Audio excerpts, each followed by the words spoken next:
Today we're going to answer the question, which detailing package is right for me?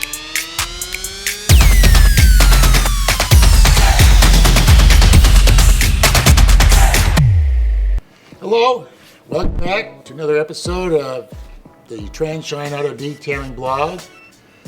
Today we're going to answer the question, which detailing package is right for me? That's going to be based on really the condition of the car and the amount of detailing you want us to perform on the car. We only have 4 packages, and it's really broken down into 2 categories. One package is for protection and maintaining what you have on there, and the other are more for doing a lot of restoration work to the paint and also to the interior. And after that's all clean and ready, and we're going to do the protection stage on top of that. So clean and protect, or just keep protecting. But let's talk about how often you should be